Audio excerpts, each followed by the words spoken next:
Roughing It by Mark Twain. Chapter 26. By and by I was smitten with the silver fever. Prospecting parties were leaving for the mountains every day, and discovering and taking possession of rich silver-bearing lodes and ledges of quartz. Plainly, this was the road to fortune. The great Gould and Curry mine was held at $300 or $400 a foot when we arrived, but in 2 months it had sprung up to $800. The Ophir had been worth only a mere trifle a year gone by, and now it was selling at nearly $4,000 a foot. Not a mine could be named that had not experienced an astonishing advance in value within a short time. Everybody was talking about these marvels. Go where you would, you heard nothing else, from morning till far into the night. Tom So-and-so had sold out of the Amanda Smith for $40,000, hadn't a cent when he took up the ledge 6 months ago. John Jones had sold half his interest in the Bald Eagle and Mary Ann for $65,000, gold coin, and gone to the States for his family. The widow Brewster had struck it rich in the Golden Fleece, and sold 10 feet for $18,000. Hadn't money enough to buy a crepe bonnet when Sing Sing Tommy killed her husband at Baldy Johnson's wake last spring. The Last Chance had found a clay casing and knew they were right on the ledge. Consequence, feet that went begging yesterday were worth a brick house apiece today, and seedy owners who could not get trusted for a drink at any bar in the country yesterday were roaring drunk on champagne today, and hosts of warm personal friends in a town where they had forgotten how to bow or shake hands from long-continued want of practice. Johnny Morgan, a common loafer, had gone to sleep in the gutter and waked up worth $100,000 in consequence of the decision in the Lady Franklin and Rough and Ready lawsuit. And so on, day in and day out, the talk pelted our ears, and the excitement waxed hotter and hotter around us. I would have been more or less than human if I had not gone mad like the rest. Cartloads of solid silver bricks, as large as pigs of lead, were arriving from the mills every day, and such sights as that gave substance to the wild talk about me. I succumbed, and grew as frenzied as the craziest. Every few days news would come of the discovery of a brand new mining region. Immediately the papers would teem with accounts of its richness, and away the surplus population would scamper to take possession. By the time I was fairly inoculated with the disease, Esmeralda had just had a run, and Humboldt was beginning to shriek for attention. Humboldt, Humboldt, was the new cry, and straightway Humboldt, the newest of the new, the richest of the rich, the most marvelous of the marvelous discoveries in Silverland, was occupying 2 columns of the public prints to Esmeralda's 1. I was just on the point of starting to Esmeralda, but turned with the tide and got ready for Humboldt. That the reader may see what moved me, and what would as surely have moved him had he been there, I insert here one of the newspaper letters of the day. It and several other letters from the same calm hand were the main means of converting me. I shall not garble the extract, but put it in just as it appeared in the Daily Territorial Enterprise. What about our mines? I shall be candid with you. I shall express an honest opinion, based upon a thorough examination. Humboldt County is the richest mineral region upon God's footstool. Each mountain range is gorged with the precious ores. Humboldt is the true Golconda. The other day an assay of mere croppings yielded exceeding $4,000 to the ton. A week or 2 ago an assay of just such surface developments made returns of $7,000 to the ton. Our mountains are full of rambling prospectors. Each day and almost every hour reveals new and more startling evidences of the profuse and intensified wealth of our favored county.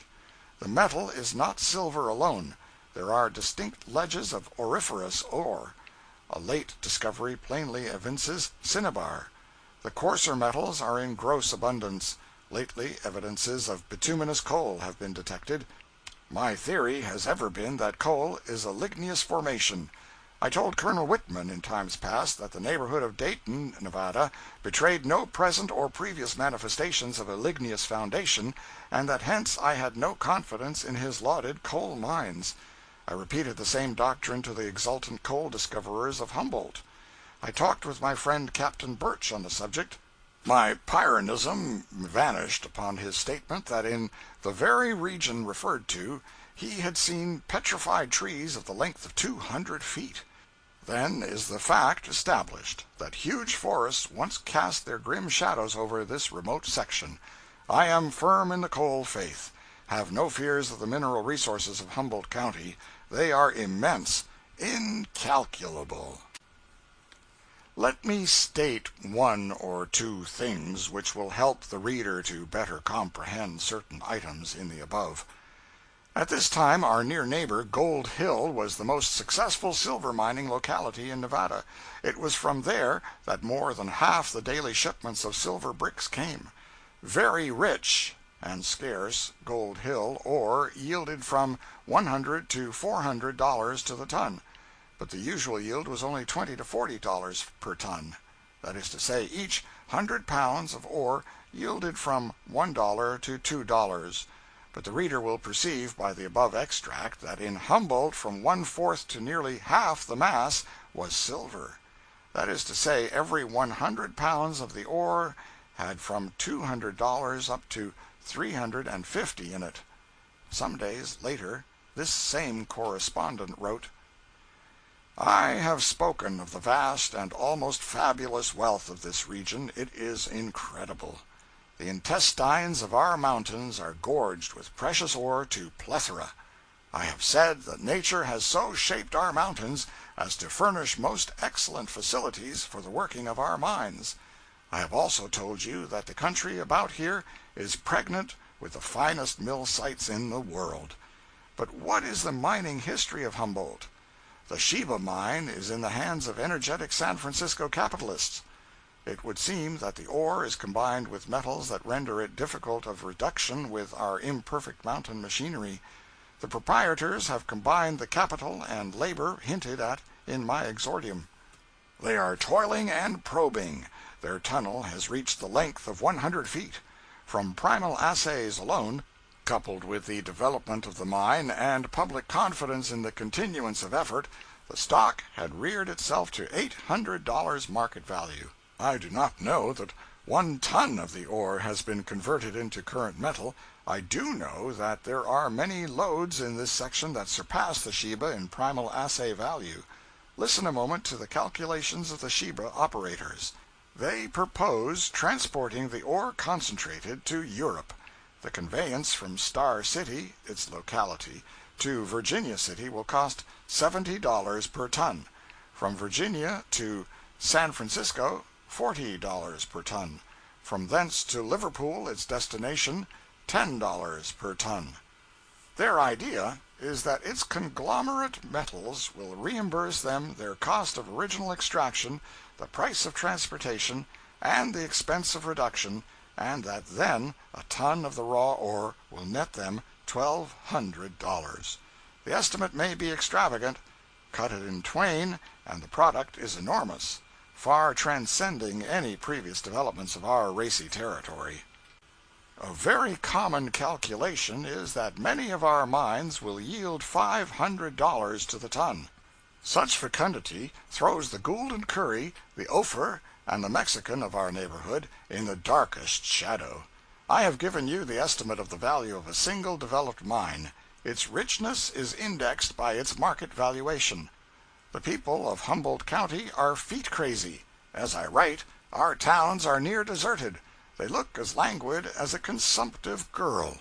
What has become of our sinewy and athletic fellow citizens? They are coursing through ravines and over mountain tops. Their tracks are visible in every direction. Occasionally a horseman will dash among us. His steed betrays hard usage. He alights before his adobe dwelling, hastily exchanges courtesies with his townsmen, hurries to an assay office, and from thence to the district recorder's. In the morning, having renewed his provisional supplies, he is off again on his wild and unbeaten route. Why, The fellow numbers already his feet by the thousands. He is the horse leech. He has the craving stomach of the shark or anaconda. He would conquer metallic worlds. This is enough. The instant we had finished reading the above article, 4 of us decided to go to Humboldt. We commenced getting ready at once, and we also commenced upbraiding ourselves for not deciding sooner, for we were in terror lest all the rich mines would be found and secured before we got there, and we might have to put up with ledges that would not yield more than $200 or $300 a ton, maybe. An hour before, I would have felt opulent if I had owned 10 feet in a Gold Hill mine whose ore produced $25 to the ton. Now I was already annoyed at the prospect of having to put up with mines, the poorest of which would be a marvel in Gold Hill. End of chapter 26.